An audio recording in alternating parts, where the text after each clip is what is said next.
हतो वा प्राप्स्यसि स्वर्गम जित्वा वा भोक्ष्यसे महीम तस्मादुत्तिष्ठ कौन्तेय युद्धाय कृत निश्चय।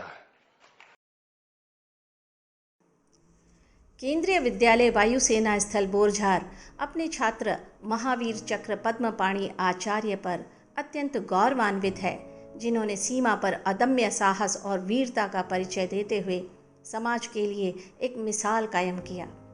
पद्मपाणि आचार्य, जिन्हें बचपन में प्यार से बबलू पुकारते थे, का जन्म वायुसेना के अफसर विंग कमांडर जगन्नाथ आचार्य के यहाँ ओडिशा में हुआ, जहाँ एक और संगीत प्रेम और अच्छे संस्कार उन्हें अपने पिता से विरासत में मिले, वहीं रचनात्मकता, प्रकृति प्रेम और पशु प्रेम की प्रवृत्ति उन्हें अपनी माता श्रीमती विमला आचार्य से प्राप्त हुई।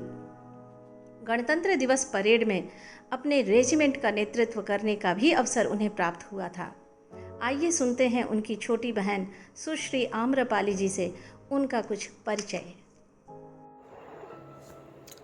My brother Bablu, the hero of Dras, with his impeccable leadership and raw courage, helped capture one of Tololing's important heights. But my memories of him are about how he captured hearts. With his beautiful storytelling, with his love for animals and music. I remember him joining the army and going for his first posting, and telling me about the emotions and the conditions at the border with high patriotism and practicality. That's my brother, the hero, India's bravest. Brigadier you के धर के शब्दों में वह एक जीवंत और जिंदा दिल इंसान थे, बिल्कुल पात्र आर्ची की तरह। वे बताते हैं कि जब एक बार मुथुल पीक बर्फ से ढकी हुई थी और कड़ाके की ठंड पड़ रही थी, वह बड़ी हिम्मत से बाहर निकलते हैं और पाते हैं कि एक लंबी मूंछों वाला सैनिक बाहर खड़ा है और मुस्करा रहा है। वे उनसे इतनी ठंड में बाहर खड़े होने का कारण पूछते हैं तो आचार्य कहते हैं कि कंपनी कमांडर और कमांडिंग अफसर साथ साथ चलना चाहिए। कुछ ऐसा था पद्मपाणि आचार्य का जज्बा। उनके अनुसार एक अच्छा देशभक्त जीवन पर्यंत ही नहीं, मरणोपरांत भी देश के भविष्य के लिए एक अच्छा नागरिक, अच्छी संतान और एक सुरक्षित देश सौंप जाता है। उनके पत्र उनके सरल व्यक्तित्व को उजागर करते हैं। पुत्र के रूप में वह माँ की चिंता को ध्यान में रखते हुए अपनी दिनचर्या व खान पान का जिक्र अपने पत्रों में करते थे। पिता के रूप में अपने बच्चे के उदात्त चरित्र के लिए अपनी पत्नी को भगवत गीता पढ़ने का सुझाव देते थे।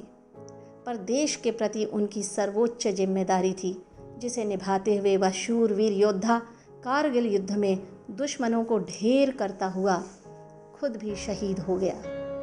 उनकी पत्नी श्रीमती चारुलता के उद्गार कुछ इस तरह हैं। Tough time for all of us. We don't know what's happening with us. Somewhere, some hope that he'll be still alive, he'll come safe.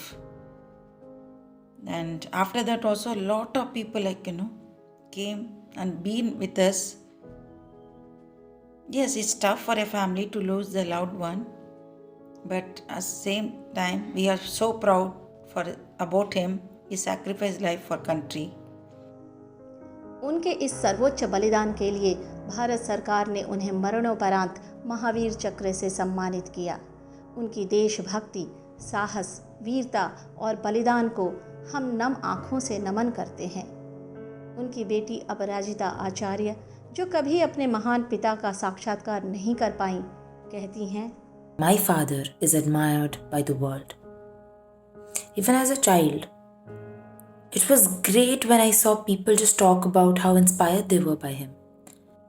When I think about it, what I realized most people admired about him was not just the soldier that he was, but the person that he was.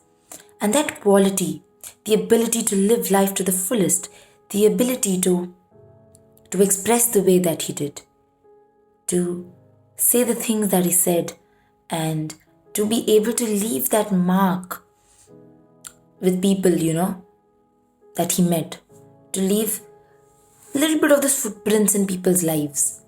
I think that's such an inspiring quality to have. एक सच्चा leader या नायक वह होता है जो अपने सुख की परवाह नहीं करते हुए जनहित को ही अपना धर्म समझता है। मेजर पद्मपाणि भारत माँ के सच्चे सपूत व देश सेवक के रूप में हमेशा हमारे हृदय में स्थापित रहेंगे। जय हिंद।